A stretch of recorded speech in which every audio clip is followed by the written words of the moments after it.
চার ব্যক্তির কুরবানি আল্লাহ তাআলা কবুল করে না। কয় ব্যক্তির? চার ব্যক্তির কুরবানি আল্লাহ তাআলা কবুল করবে না।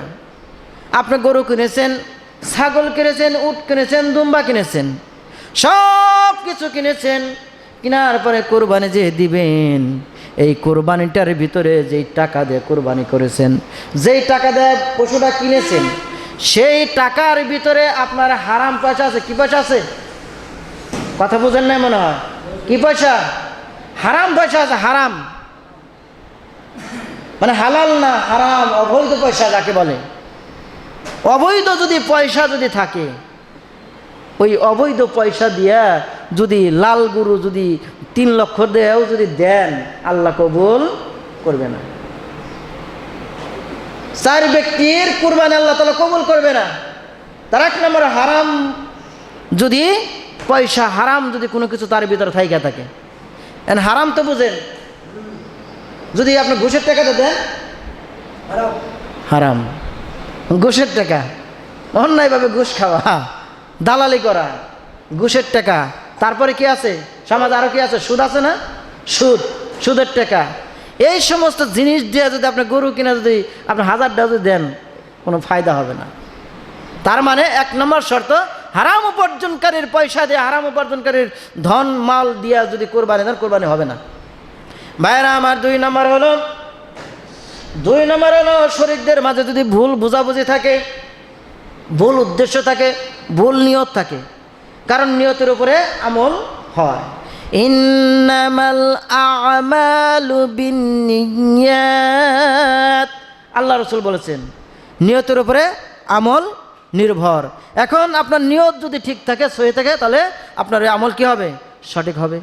এখন 7 জনে মনে করেন ভাগে একটা গরু। কয়জনে? 7 জনে ভাগে গরু। একজনের মনে মনে কইতেছে,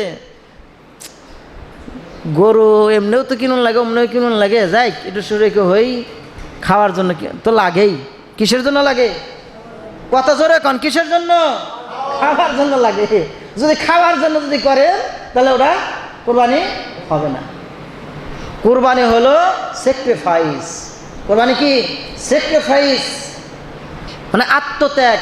মানে সবচাইতে প্রিয় জিনিস, আদরের জিনিস হলো আল্লাহর রাস্তায় কুরবানি করে দেয়। এটা হলো স্যাক্রিফাইস করা। এই স্যাক্রিফাইস করতে হবে। যেমন ইব্রাহিম আলাইহিস সালাম, ইসমাইল আলাইহিস সালাম করেছিলেন, আদরের সন্তানকে করেছিলেন। পারবো আমরা এইভাবে? আদরের সন্তানকে আমরা পারবো না।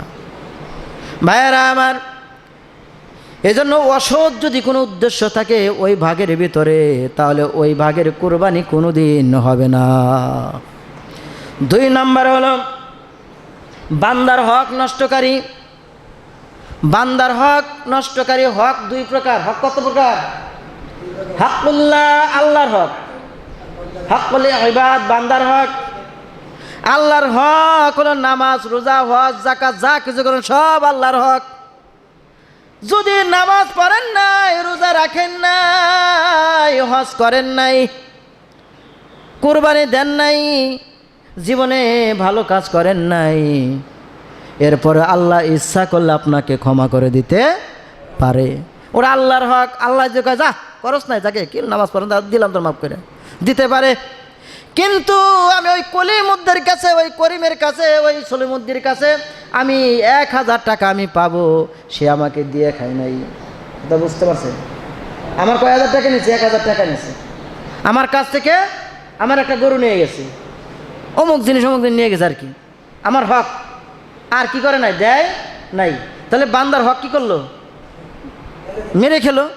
যদি বান্দার হক মেরে খেয়ে একজনের কাছ থেকে মনে করেন কুরবানি দিবে, 20,000 টাকা নিয়েছে, কি করে 20,000 টাকা নিয়েছে, হালত নিয়ে কুরবানি ঠিক মতো দিছে, দেওয়ার পরে মনে করে দেওয়া যাচ্ছে ওই টাকা আর দেয় না, বান্দার হক মেরে গেল, ওই কুরবানি হবে বলেন?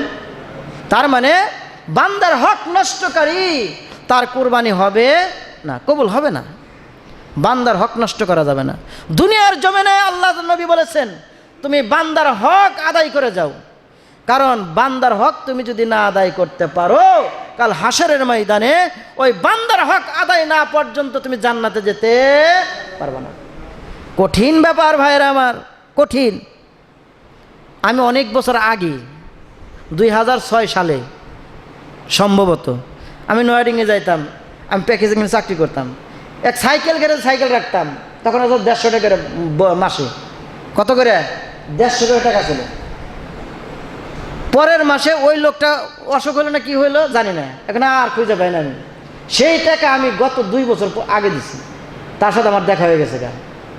কত খুঁজছি, তারপর দেখা হওয়ার পর সাথে সাথে বলছে, ভাই হাত ধরছে যে আপনি আমার কাছে 1 মাসের ভাড়া পাইবেন সাইকেলের। উনি আমারে বলল, বাবা আমার কিচ্ছু মনে নাই, তুমি পারলে দাও, না পারলে না দাও, আমার কোনো দাবি নাই। আমি 200 টাকা দিলাম, 200 টাকা দিয়ে গেলাম, ভাই এভাবেই তাহলে ভাই ঠিক আছে, অসুবিধা নেই।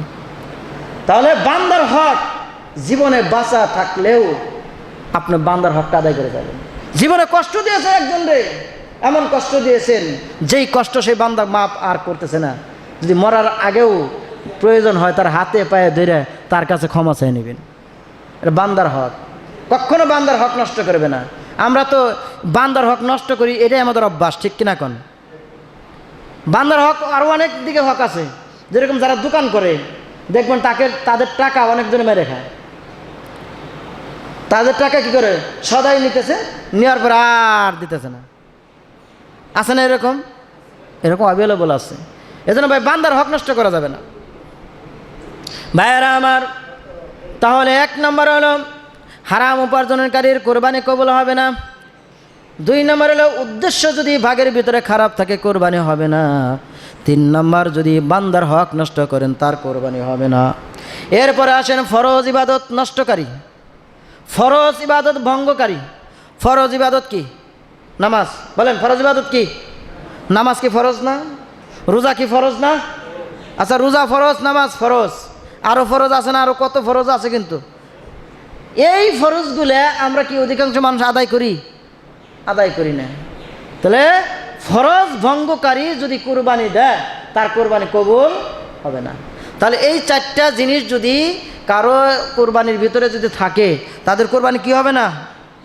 বলেন কি হবে না? কবুল হবে না।